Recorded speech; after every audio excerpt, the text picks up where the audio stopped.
Hi everyone, welcome to Potluck Food Talks. Today we're going to talk about fish. So what's the deal about fish, Phil? I love cooking with fish. Fish is one of those like noble ingredients, no?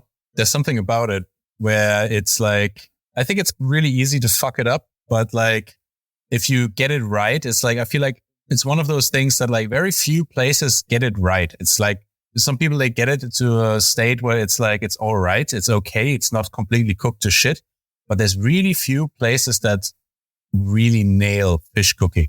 No, and this is a reason I've noticed that like in high-end restaurants, always fish is like a big deal. You know, that there's like a specific supplier, and sometimes everything comes at the same time and people go crazy like cleaning fish and packing it and whatever, processing it just at the moment when it arrives, because the cold chain is so critical and there are so many aspects that people have to take care of. And if you do everything right, but the product is not good, you wasted your time anyway. So there are like many indicators to get a right fish on a plate. Yeah, absolutely. Totally. It's like the sourcing is super, super important. I mean, even more so than with meat, you know, and then also like the attention to detail in the execution, you know, and also kind of just a general understanding, you know, like of what's happening, because it's not like you can just press on it and be like, oh, this is medium. Well, it doesn't work with fish. So, you know, like Fergus Henderson from St. John Restaurant, you know, at one point he said, good chefs have to use their Jedi senses, you know, as in sort of like feeling what is happening. And I think that's really true with fish, that you kind of you just have to cook it a lot and handle it a lot and just have a feeling for what's going on when you're preparing it. Right, like they're developing an intuition to know when it's right, when it's done, what's the point, because you kind of have to guess, like, okay, I know this is okay because I've done this many times, but I can't prove it, you know, like I won't like stick a thermometer into the center of the fish or something like that. Yeah, and it's like, I feel like either people either overcook it or they really focus on this idea of it has to be glazy in the center, you know, like a little bit raw. And then they overdo that. So then you end up with a fish that has this like raw gelatinous center in the middle. And then you cut it open, you see that it's like a little bit shiny and glazy in the center. And people think like, oh yeah, look at me. I cooked this really, really well. But actually it's like, no, you didn't cook it enough. Like it's about cooking it just enough, you know, like coaxing out this moment where it's just cooked enough. And then anything after that is overcooked. I love this Basque technique of grilled fish where they cut it in butterfly and grill it on one side, just one side. So the upper side is usually still raw, but just a little bit, you know, like it just needs a little push to get done. So what people do here is they bring olive oil to a high temperature with slices of garlic and a little bit of chili, and they pour that on top, which is a technique that I have seen in Japanese cuisine mainly, like doing this with carpaccios, but it's a tradition here. Sometimes they also add like a splash of vinegar to this, so it's kind of like a super hot dressing that they pour on top. And this is, you won't see a place where they do it wrong, because it's actually a pretty safe technique, you know, to get the proper cooking point without having to think too much. It's kind of safe, you know, like to do it this way. Yeah, definitely. And this like cutting this like garlicky oil with like this like white vinegar makes this super, super delicious dressing, especially often then when the fish, often like it's also doused on the fish as it's grilling, you know? Exactly. Yeah. They brush it on top. Yeah. And then depending on the fish, often, you know, this dressing will kind of like seep onto the plate and the gelatin from the fish will kind of like get released with it. And then, you know, like sometimes in very specific places, you see them kind of mixing up these like gelatinous juices with that dressing and emulsifying them at the table and then dressing the fish again next to the table with it. That's and so I think crazy. Yeah, I've seen that. And that's super unique. And if you haven't experienced it, it's a really crazy thing, because it changes it really changes I hate this word, but it changes the mouth feel of the fish. You really have to sort of like lip smacking, kind of sticky, sort of tasty fish sensation when you're eating the fish. Super nice. Yeah, like I've been to Elcano a couple of times, and this also happens. Like, you know, the maitre comes to the table, and explains all the different parts of the fish and how it behaves in the sea and how the different parts taste together, while he's doing exactly what you just said, like emulsifying the sauce with the collagen of the fish and pouring it on top. So it's like a super amazing experience. Yeah, totally. I mean, the understanding that they have at Elcano is crazy about also, the flatfish of sort of like which side is facing the sun, which side is facing the ground of the ocean with the different colors, and like what parts of the fish work more, kind of like how you would think of like a cow, sort of like, oh, this muscle moves a lot, so it's a lot tougher, and this muscle doesn't move a lot, so it's got more fat marbling, and nobody really thinks about fish like that. But they do, and it makes total sense that different parts of the fish, especially when you have a big fish like a turbot, they are different, they have a different texture. They have a different amount of, like fiber and gelatin and those sorts of things. That's a super, super interesting approach. Like a crazy, if we talk about fish, I would say the craziest techniques, the most sophisticated and complex that you can find are in Japan, and you work in Japan. Let's talk about ikejime, because that's a crazy technique to explain. I'll say the way I understand it, and then you can like talk on that. Like the way I understand it is that you first catch the fish alive and you hit it in the head so it gets a little bit dumb. And at that point, you put like kind of like a super fine nail through its, how do you say it? Spine cord? Spine, yeah. Yeah, exactly. To give it like a proper death so the muscles loosen, something like that. Yeah, exactly. So, I mean, there's different ways of doing it. There's one way where you have this like little hook that kind of looks like a fishing hook on like a stick. And you kind of like insert that at a spot behind the eye so that you kind of like go right into the brain. So you instantly kill the fish.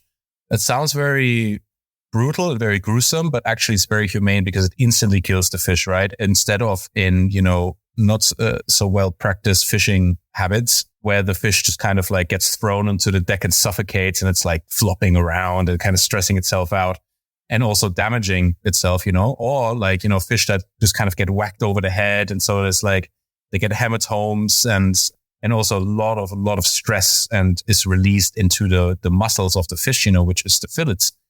And all of that affects the taste. And just, before we go on and talk about ikejime, like I think that's like one of the main things is the blood in the fish, The like blood is the thing that makes fish taste off and irony and fishy, So basically you don't want any blood. You don't want any hematomes. You don't want any punctures, and you want to get the blood out of the fish as quickly as possible. Because it's going to be used for sashimi. That's the reason. You don't want to see red dots in your sashimi. Exactly, because if you eat it raw, all those like off tastes are really, really apparent. So like you said, the fish gets killed, and then 2 incisions are made where basically the neck is, just behind the gills, at the spine and at the tail. Incisions that cut through the spine, but not all the way through the fish. And then a very long needle is inserted into the spine that so, from the neck down to the tail. And then it's kind of like moved back and forth to make sure to destroy and cap all of those nerves. And what that does is that the fish is immediately completely nerve dead and the rigor mortis doesn't set in. So rigor mortis is, as most people will know, the tensing of the muscles after something has died. It happens in most animals, in fish, in mammals and everything. When you die, you have this like stiffness, and that doesn't happen because you cap the nerves. So that is one part that's very important.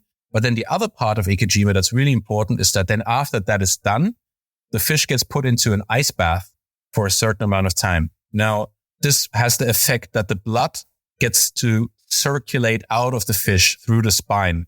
So it kind of bleeds out through the tail and through the neck into the water. And then afterwards, you take the fish out, you dry it, and you prepare it as it would. The result that you get from that is a very clean, firm, like almost sparkling piece of fish, that has a completely different texture, a super, super clean taste. And visually is also very pure. It's just very, very pure.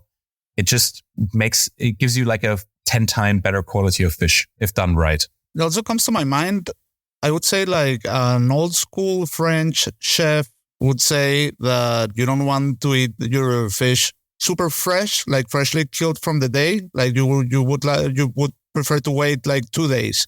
So the meat resins isn't that like a contradiction with Japanese and French, or these are different approaches for different things, or what's your thought on that? So, I mean, the way that I've seen it is that, and the way that I do it myself also is that it really depends on the fish that you have. Obviously, some fish are leaner, some fish are fattier. And I mean, keeping with the example of Japan, when I was in Japan, we would age different fish for a different amount of time. Some fish we would, kill on the day and use them. And some fish we would deliberately leave to dry for a couple of days. Obviously, just like with dry aging, like when you dry something, the moisture from the flesh kind of like evaporates and everything else that's there, the fat and, everything else gets more and more concentrated. With things like a turbot, for example, and also like, especially if you want to grill a fish, it's really beneficial if you age it a little bit because the skin dries out really nicely. There's no residual because the flesh also absorbs water. That's also why it's kind of counterintuitive to put this fish in water to bleed out for 5 minutes. Because like the way that I learned in Western cooking is that you don't want fish to touch water ever. You want it to wash it as quickly as possible, but you don't want to keep the fish lying in water because it'll just soak it up, right? But because the fish is still whole when you do that, it's kind of okay because the actual fillets of the fish, they don't touch the water. And then, drying it out does that. Also for the skin, when you have, for example, your example of butterflying fish. If you have a sea bream and you butterfly it and you leave it open in the fridge with the skin, just like the flesh touching whatever you have it on, the tray, the plate, whatever, and the skin being open, it dries out. And then when you grill it, it gets super, super crispy, like shattering crispy. And obviously the flavor of the fish gets more intensified. But also in Japan, what we would do often is that we would take fillets of fish, and to draw out that moisture even quicker, we would really lightly salt it and leave it for a couple of hours and then really quickly wash it off. So it's like a very quick dry brine. Really quickly wash it off. Yeah. Let it dry. Yeah, I wanted to talk about brines and salt as well, because that's something about fish that you do with fish that you would never do with meat, like pre-salting or making quick brines to have a proper amount of salt, like completely, standardized for large batches. Let's say for an event of 100 people, you want to do something like that, So you're sure that all the salt is okay for the 150 whatever pieces that you're going to cook that day, which is something nobody would ever do with meat, Like I think that salt is also like super relevant to talk about, like how to use it and what to do and not to do. Yeah, absolutely. And I mean, even we were even doing it for things like sashimi, It's like, it really depends on the size and the fat content and, what you really want from that fish. Some fish you want to leave completely untouched and just clean it nicely. You always want to have it dry.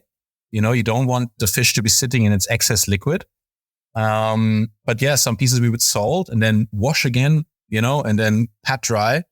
And it would really change the texture, make it really meaty and tender. And I think that like these are sort of like the aspects and also it draws out, residual blood also, if there is like a little bit of a bloodline left in the fish, you salt it and it draws that out a little bit more. It gives you really, really clean, flavor of fish. And I think these sorts of things, it's super easy to fuck that up. It's like you put a little bit too much salt on, you leave it for 2 hours and you have semi-cured fish. Yeah, exactly. Yeah. And if you don't clean the fish correctly, you take the guts out the wrong way, you puncture the gallbladder, your fish is going to taste awful. You can't fix that, unless you put a ton of lemon on it. That's probably the reason the fish chef in a restaurant, it's always like a highly skilled chef, like someone who knows to do all of this properly, which is not easy at all. And also because fish is very expensive, So if you fuck it up, then you've wasted a lot of money. I wanted to tell a story about like my favorite fish that I remember was nothing pretentious at all. Like there is a beach in Margarita Island in Venezuela. It's called Playa Parguito. and they would do this grilled fish inside like of banana plant leaves and ají dulce. They made like this. It was just ají dulce, salt, and kind of like a papillon, you know, and grilled. And the memory I have of this is amazing, you know. And I remember someone. I'm telling this because you said about that some fishes are leaner, others are fattier, and you have to understand your product and how to cook it and what to do with it, and you can't say one is better than the other. They're just different fishes, you know. And I remember someone telling like really pretentiously that, no, as you know, Nordic fish is much better than the fish in the Caribbean. And I was like, what the fuck? Yeah, and this is scientifically provable because it's fattier and this and that. And I was like, okay, you can't say that, you know, like not just like that. But anyways, yeah, like I think it's important to understand the quality of the fish and what to do with it independently of that some are better or worse, you know, as long as you have a fresh product. Absolutely, yeah. And I think this whole idea of like fattier is better is really like is really superficial. I mean, you know, like I think sushi is the perfect example for that, because if you think like, you know, like let's say Western audience, you know, for them, what's their favorite sushi? It's the fatty otoro, you know, it's the fatty tuna. But if you ask a Japanese person or like somebody who's an expert, they find that the leaner tuna pieces are much more interesting and much more enjoyable often than the fatty tuna pieces. It's very easy to have something super fatty and it be tasty, you know, but that's just like, it's a very brute way of nice, you know, like I like it too. It's delicious. But, you know, if you have a really excellently prepared piece of, you know, katsu, there's like a lean sort of like smaller tuna, like a bonito. It's amazing, you know? And so this idea of fatty equals better. It's the same with beef, you know, it's still sort of like, oh, Wagyu this, Wagyu that. Yeah, Wagyu is very tasty. But if you have, you know, like, I mean, you and me know, for me, one of the best beefs that I've eaten is the vaca gallega, you know, the dairy cow. Yeah. And that's not particularly super fatty. Yeah, that's not like a particularly expensive piece of special meat. That's just like a particular cut. That's it. Yeah. What about fish stock? What are your thoughts on that? You know, fish stock is really difficult because you can't, like, making a nice fish stock is a bit of an art form, I think. Making stocks in general is a big art form, you know? It's not just throwing things into a pot and just bringing them to a boil. I don't think you can make nice, you know, what in French cooking we call a fumé, a nice, clean, white fish stock. You can't do that out of any sort of old fish, you know? For example, like cod and those sorts of things and carp, and they don't work as they become too cloudy. But, you know, I'm a big fan of making, you know, meat style sauces, as in like how you would make a jus, where you roast the bones and you make like a base and then you make like intense sort of glazes, but with fish bones. When you kind of like have the spines and you roast them really nicely, you have to be very careful with fish because it'll get really bitter very quickly. And then you make a base and you cook a sort of like butter, like a beurre blanc sauce, but with this roasted base. It's very, very nice. Yeah, especially nice. That reminds me of the sopa del cano. You know, the dark fish soup. Have you had it? I haven't had it, no, unfortunately. Yeah, like next time you go, ask for it because it's like a starter. It's just like a small bowl of super dark brown fish soup. Yeah, nice, amazing. You know, if you get that right, it's a revelation. But yeah, cooking fish soup, because you have all these like elements that can make it cloudy and smelly, and it's like it's not so easy. I mean, I like very much the way it's done here, like for salsa verde, you know, that's almost like a fish parsley infusion. You know, it's like a super light fish stock, you know, like, and quickly cooked and not letting it boil never, you know, like something really, really delicate. Being delicate is one of the key things, like with preparing fish. You can't be rough. You have to be deliberate, you know. One thing I also found really cool, what I saw in Japan, is that they were keeping I think it was the bones of, I might be lying now. It was either fugu or it was unagi. I think it was unagi. I think it's the eel bones. Mm-hmm. You know, keeping the center bones, and they were toasting them on the charcoal, like really lightly until they were like golden brown. And then they put them in sake. I've worked in a place, we would do our own unagi sauce, like on the yakitori grill. We would get like fresh eels from northern Germany. Really? And process the whole eel, roast the bones, and making, as you said, like a dark fish sauce, but with eel. Man, this was amazing. Like I never had something like that. Super nice, yeah. But they put it in sake. It's like a thing that you like have then this like roasted fish bone sake, and you have like a small shot of that. And that's also, that was super crazy. I was like, wow, that's... You eat the roasted bones? No, you don't eat it. You just drink the flavored alcohol. Okay. That's super interesting. That's super, super interesting. Yeah, I never saw that before. Yeah, that kind of reminds me, for me, it was also revealing at the ramen place. The first time I saw rice tea, and I was like, what is it? And it was green tea, and they would add roasted rice to the tea to give it roasted rice flavor. I thought that was pretty cool as well. Yeah, that's called genmaicha. It's really delicious. It's like such a... I remember when I tried it the first time, I thought it was really weird, like, because I couldn't relate to it, you know? But like now it has this really homely feel, you know, this like roasted rice. Yeah, it's kind of reminds like popcorns or something like that, like roasted rice. Yeah. It's super delicious.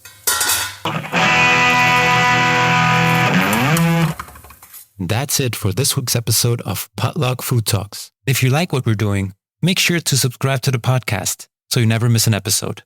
You can also find us on Instagram and TikTok as Potluck Food Talks. The show airs every Monday.